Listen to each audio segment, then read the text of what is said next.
Derrière moi se trouve mon setup de trading et dans cette vidéo, je vais vous présenter mon setup entièrement. Vous allez pouvoir acheter les mêmes choses que j'utilise, que ce soit les logiciels, que ce soit la souris, l'ordinateur, les écrans. Vous aurez toutes les références qui seront mises dans la description de cette vidéo. Allez, sans plus attendre, c'est parti!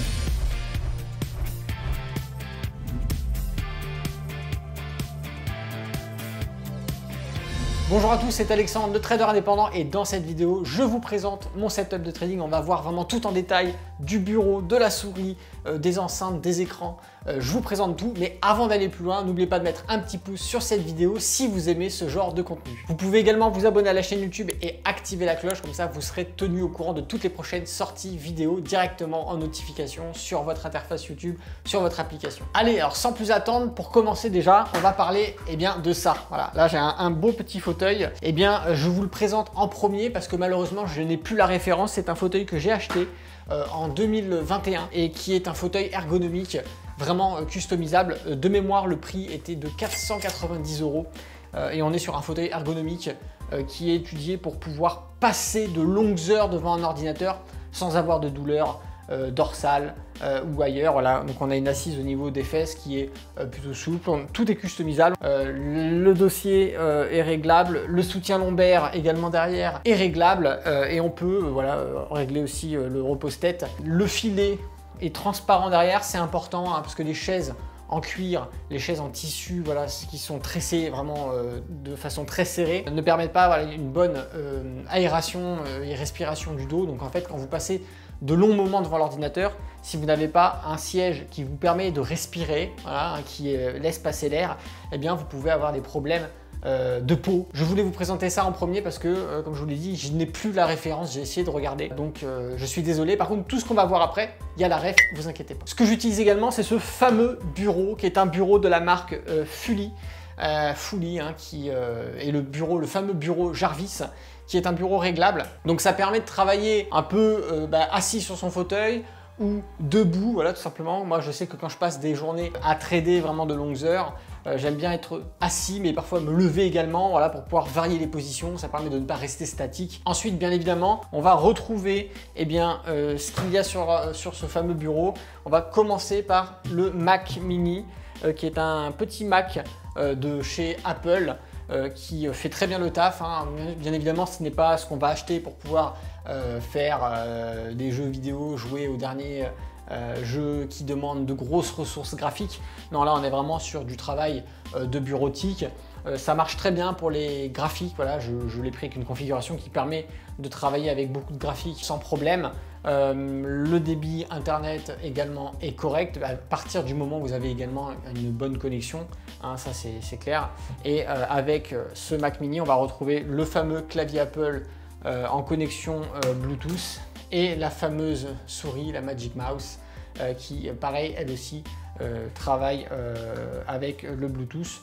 Les deux sont rechargeables, bien évidemment. Le clavier, lors de sa recharge, ne pose pas de problème puisque quand vous le branchez sur le port, vous pouvez toujours utiliser le clavier. Cependant, l'inconvénient ici, ça va être la souris, puisque la souris, si vous la mettez à charger, vous ne pouvez plus vous en servir, puisque vous avez le câble de recharge qui se plante en dessous. Donc ça, je trouve ça complètement con de ne pas avoir mis ici un branchement à l'arrière ou à l'avant pour pouvoir utiliser tranquillement sa souris, même si elle est branchée. Et justement, en parlant de branchement de souris, c'est là que j'ai acheté un support de charge, puisque effectivement on oublie souvent chez les utilisateurs d'Apple de charger sa souris, et ça arrive souvent quand on est sur les graphiques, quand on se sert de son ordinateur, d'avoir la souris qui s'arrête en plein milieu de l'écran et qui vous dit qu'il n'y a plus de batterie. Donc moi, ce que j'essaie de faire, c'est d'avoir l'habitude que quand je ne suis plus devant l'ordinateur, ou du moins quand je sais que j'arrive bientôt à la fin de batterie de la souris, quand je m'absente, je pose ma souris sur le support de charge. Donc là aussi, vous aurez les liens dans la description de la vidéo. Pour la souris, petit tapis de souris personnalisé au logo de De Ravel. Voilà, le De Ravel, vous savez, c'est De Ravel Finance, De Ravel Group également. Je vous ferai des vidéos où je vous parlerai plus en détail parce que vous êtes nombreux à me poser beaucoup de questions et plutôt que de vous répondre individuellement sur les réseaux sociaux, j'en ferai une vidéo, promis. Et pour ça, il n'y a pas nécessité de vous mettre un lien puisque la personnalisation de tapis de souris, vous pouvez en faire partout sur internet. Il suffit d'aller sur Google, vous tapez tapis de souris personnalisé et vous trouverez plein de sites qui vous permettent de le faire pour pas très cher. Donc c'est toujours bien. Ensuite, on va parler tout simplement de ce fameux petit pot pour pouvoir mettre des beaux stylos hein, également, voilà, acheté sur Amazon. Je vous mets le lien également. Je trouvais qu'il était sympa, il est en fer, il y a un petit bord en alu. On va parler maintenant de ces fameuses lunettes que j'utilise pour le taf. Voilà, les lunettes protection anti-lumière bleue. La première fois que je vous les ai présentées, parce que j'utilisais d'autres marques avant, j'ai eu pas mal de commentaires de gens qui se foutaient de ma gueule en disant « Ouais, mais faut pas se protéger, ça sert à rien. Dans ces cas-là, on vit plus, machin truc. » N'empêche que quand vous passez 1 heure sur l'écran, bon, à la limite, il n'y a pas de nécessité à se protéger, mais quand on passe plusieurs heures, je pense que vaut mieux être vigilant et même si en finalité, ça ne poserait pas de soucis, je préfère être précautionneux et voilà. Je sens quand même la différence quand je les mets, j'ai moins de fatigue oculaire, j'ai pas les yeux qui piquent, alors que sans, quand je reste longtemps devant les écrans, bon voilà, ça me brouille la vision et j'ai les yeux qui piquent à la fin. Donc finalement, ça fait quand même quelque chose et je préfère les avoir. On va parler maintenant du Stream Deck que vous avez juste à droite. Avant, je vous en avais déjà parlé et j'avais fait une vidéo où j'ai expliqué que je tradais avec. Eh bien, aujourd'hui, je ne trade plus avec le Stream Deck puisque le logiciel que j'utilise aujourd'hui n'est plus le même. Je vous en parlerai, je vais vous en parler juste après, bien évidemment, quand on va s'intéresser aux écrans et notamment après au logiciel que j'utilise pour le trading, etc. Mais aujourd'hui, le Stream Deck me sert essentiellement de voilà, panel de contrôle pour pouvoir, lors de mes lives, changer les plans de la caméra, mettre le graphique, faire apparaître la webcam, désactiver ou activer le micro, et puis également pour Spotify, pour lancer la musique ou changer de musique. Voilà. C'est vraiment aujourd'hui un panel de contrôle. Je ne m'en sers plus pour le trading. Ça a été très agréable de trader avec, hein, notamment quand on fait du scalping, c'est vraiment très agréable de pouvoir ouvrir rapidement et clôturer rapidement sa position. Mais aujourd'hui, les logiciels que j'utilise ne proposent pas de compatibilité avec le Stream Deck. Maintenant, on va parler des enceintes que j'ai juste derrière, qui sont des enceintes Bose. Je vous mets également la référence dans la description. Très simple, prise jack, ça se branche, secteur également. Le son est très bon, voilà, j'aime bien la musique, j'aime bien aussi travailler avec Spotify, donc c'est toujours agréable d'avoir une sono avec des basses, un bon équilibre entre les aigus et les graves. J'ai trouvé que c'était le meilleur rapport qualité-prix et des enceintes, j'en ai eu beaucoup. Donc si vous pouvez, franchement, par ma recommandation, vous pouvez les acheter sans problème. Ça fait très bien l'affaire. Également, vous avez très certainement vu ce petit support sur la table. Ici, il s'agit d'un support en fer voilà, sur lequel vous pouvez tout simplement mettre vos cartes. Ici, on a hop, la carte de l'une de mes entreprises qui sont des cartes que je peux distribuer et que j'aime bien avoir à portée de main également. Maintenant, on va passer ici. Regardez, ici, j'ai ce fameux micro voilà, qui est en fait, je suis passé complètement chez Elgato. Vous savez, le Stream Deck, c'est la marque Elgato qui le fait. J'ai tout simplement un bras mécanique de chez Elgato. J'ai également le micro et l'anti-pop de chez Elgato. Alors, c'est un microphone également que je vous mets en description. C'est le Wave 3 et c'est un micro que j'utilise pour mes live trading, que j'utilise pour mes coachings privés et que j'utilise également de temps en temps dans les vidéos, par exemple le trading analyse où je suis face à l'écran et j'ai besoin de vous parler. Voilà. On va parler maintenant de ce qu'il y a juste en dessous. On reste dans le domaine des microphones et on va retrouver ici un casque qui est un casque Jabra. Je vous mets exactement la référence dans la description puisqu'il est connecté à un système de téléphonie. Quand je suis en déplacement ou quand je suis au bureau, je passe des appels avec ce casque. Je trouve que c'est très agréable, la qualité du son est impeccable. Le micro a un traitement vocal qui est parfait pour que la personne, l'interlocuteur au téléphone, entende bien votre voix. Et si jamais j'ai le malheur d'avoir dans les environs ou au niveau des étages ou du voisinage des gens qui veulent faire des travaux avec des grosses perceuses, on peut avoir 60, 70, 80 décibels à côté de soi. Le microphone ne prend que le son de la voix. C'est-à-dire que la personne au téléphone n'entend pas la perceuse qu'il y a juste à côté. On pourrait avoir une personne à côté de moi qui met de la musique à fond. On ne l'entend pas dans ce casque, on n'entend que moi. Voilà. Le téléphone rose, bonjour. Et ce casque, j'ai également un support de casque sur lequel je le pose ici. Ça soutient le casque, voilà, il n'y a rien de bien magique. Mais je vous mets également la description, enfin le lien dans la description de la vidéo. Maintenant, on va s'intéresser aux écrans. Ici, on a deux types d'écrans. Rappelez-vous, le dernier setup que j'avais fait, je vous avais présenté deux écrans Samsung de 49 pouces qui étaient superposés l'un au-dessus de l'autre. Pourquoi est-ce que j'ai changé? Vous avez vu, j'ai viré le 49 pouces qu'il y avait en bas de l'écran principal et plus petit. Et c'est un LG que j'ai pris 35 pouces. Je vous mets le lien dans la description. et j'ai décidé de passer plus petit pour l'écran principal et je vous explique pourquoi. Alors avant, effectivement, je ne faisais que du trading sur l'ordinateur, donc je pouvais me permettre d'avoir des gros écrans. Ce n'était que des graphiques qui étaient affichés. Cependant, comme vous le savez, entre mes sociétés qui se développent, les nouvelles que j'ai créées, la société de gestion de portefeuille, le fonds d'investissement, eh bien ça me demande effectivement de devoir faire beaucoup de bureautique, enfin plus qu'avant, et donc des traitements de texte, remplir des dossiers, etc. Quand vous avez un gros écran 49 pouces pour faire de la bureautique, ça vous explose en termes de luminosité. Vous avez l'impression d'être devant un phare. Donc j'ai décidé de partir sur un écran plus petit, qui pour moi est un bon compromis. 35 pouces, c'est vraiment la taille idéale pour pouvoir conserver l'usage trading. Vous voyez ici, j'ai toujours mon graphique principal avec un autre graphique, je vous expliquerai ce que c'est. Et ça me permet, voilà, pour le trading, ça ne m'embête pas puisque ça reste quand même une bonne taille. J'ai mon écran 49 pouces toujours en haut que j'allume quand je fais du trading. Donc pareil, pour les deux écrans, que ce soit le 49 pouces ou le 35 pouces, je vous mets les liens dans la description. Franchement, allez-y, ils sont top. Bon rapport qualité-prix.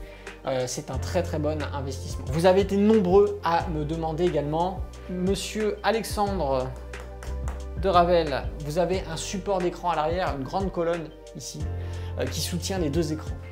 Je ne vous avais pas mis le lien dans la description de la vidéo que j'avais faite avant, puisque c'est un support qui est fabriqué en quantité limitée et qui est très compliqué à trouver sur internet.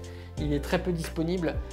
Je vais essayer de vous retrouver cela et de vous le mettre dans la description, mais si vous ne le voyez pas dans la description de la vidéo, c'est que je n'ai pas réussi à retrouver également la personne qui fabrique ce soutien de deux écrans. En tout cas, c'est vrai que si vous avez des gros écrans, 35 pouces, 49 pouces, il vous faut un soutien d'écran très fort qui va pouvoir supporter beaucoup de poids. Il vaut de mémoire 100 ou 150 €. En parlant d'écran, vous avez vu, regardez, on a une petite webcam ici qui est une webcam encore une fois de chez Elgato. Et oui, j'ai le set complet entre le Stream Deck, les micros, la webcam. Et bien ici, c'est la webcam 4K de chez Elgato. Je vous mets aussi le lien dans la description. Alors c'est une caméra qui coûte assez cher à l'achat, mais qui a une qualité d'image qui, voilà, une bonne résolution du moins, ce qui permet de travailler aussi bien avec pour des lives que pour faire de l'enregistrement pour des vidéos. Donc c'est vrai que c'est assez polyvalent, on va dire. Et maintenant on va parler de logiciels. Alors pour les logiciels, déjà vous voyez ici, on a l'environnement de chez TradingView qui est le logiciel à installer sur son ordinateur. Pour pouvoir utiliser autant d'écrans, bien évidemment, il faut avoir un abonnement chez TradingView. C'est quelque chose que j'ai pris. Alors pourquoi est-ce que je suis passé chez TradingView et pourquoi je ne suis pas resté chez ProRealTime? Eh bien il faut savoir que ProRealTime, en termes de compatibilité avec d'autres courtiers, c'est assez restreint. Aujourd'hui, on a chez TradingView, vous pouvez connecter énormément de courtiers. Vous pouvez connecter Binance, vous pouvez connecter Interactive Broker, vous pouvez connecter plein de courtiers et même des exchanges crypto. Donc, c'est vraiment très polyvalent. En quelques clics, vous pouvez switcher de compte. Ça, ProRealTime ne le proposait pas. ProRealTime, c'est vrai que c'est renfermé sur le fait de, pour utiliser leur outil, soit on paye un abonnement et on ne pouvait pas forcément le connecter à un courtier. Et il faut savoir qu'aujourd'hui, la communauté sur TradingView, elle est tellement énorme que vous avez une multitude de scripts d'automatisation, de bots que vous pouvez installer sur TradingView. Vous avez aussi la possibilité de coder vous-même en PinScript eh bien, vos propres indicateurs, vos propres robots de trading. Il faut savoir qu'aujourd'hui avec l'intelligence artificielle, avec Claude AI, avec ChatGPT, eh bien, vous allez pouvoir demander, lui donner des instructions, il va pouvoir vous coder le script, vous faites un copier-coller, vous l'entrez dans TradingView, vous avez votre script, vous avez votre robot, vous avez vos indicateurs personnalisés. Donc, pour moi, TradingView aujourd'hui c'est le meilleur logiciel de trading à utiliser pour trader. Voilà, donc pour moi c'est le logiciel de référence aujourd'hui que j'utilise partout. Il faut savoir également que du côté professionnel, je vais utiliser d'autres logiciels comme Trader Workstations de chez Interactive Broker. Mais ce n'est pas quelque chose que je vais vous présenter dans cette vidéo puisque là on est vraiment sur des comptes pro, une gestion qui est vraiment du domaine de l'institutionnel. Donc vous savez maintenant quel est mon setup pour cette année 2025, voilà, belle année de trading. Si vous souhaitez eh bien, vous refaire le même setup, vous allez retrouver dans la description tous les liens pour pouvoir commander le même matériel que j'ai et que je vous présente dans cette vidéo. Voilà, maintenant encore une fois, il n'y a pas de bon ou de mauvais matériel, il n'y a que ceux qui vous conviennent. Si le trading vous intéresse, en haut à droite s'ouvre une petite fiche, vous avez également le lien dans la description. Il s'agit d'une formation offerte que vous pouvez rejoindre afin d'apprendre comment est-ce qu'on fait pour lire un graphique, comment est-ce qu'on fait pour savoir s'il faut acheter, vendre, comment on utilise les indicateurs techniques, comment fait un trader concrètement pour gagner de l'argent en bourse. Il suffit de vous y inscrire et vous allez pouvoir rejoindre cette formation gratuitement. Et si vous souhaitez aller plus loin, vous avez également dans la description le lien vers le catalogue des formations complètes, voilà, qui vous permettra d'intégrer l'école Alex Trading, de rejoindre la plateforme pédagogique, la communauté des étudiants. Et si cette vidéo vous a plu, n'oubliez pas de mettre un petit pouce. Si vous n'êtes pas encore abonné à la chaîne YouTube, abonnez-vous, activez la cloche. Et si vous souhaitez tout simplement poser des questions supplémentaires auxquelles vous souhaiteriez que je réponde, n'hésitez pas à le faire sous cette vidéo ou tout simplement à me remercier d'avoir fait ce contenu. Voilà, j'aimerais également savoir quel setup vous utilisez. Est-ce que vous utilisez plutôt Mac ou Windows? Je sais qu'il y a, il y a deux teams, hein, Mac, Windows, de laquelle vous faites partie. Voilà, n'hésitez pas à le dire dans les commentaires. C'était Alexandre, le trader indépendant. Moi, je vous dis à bientôt dans une prochaine vidéo et d'ici là, tradez bien sur les marchés financiers. Ciao!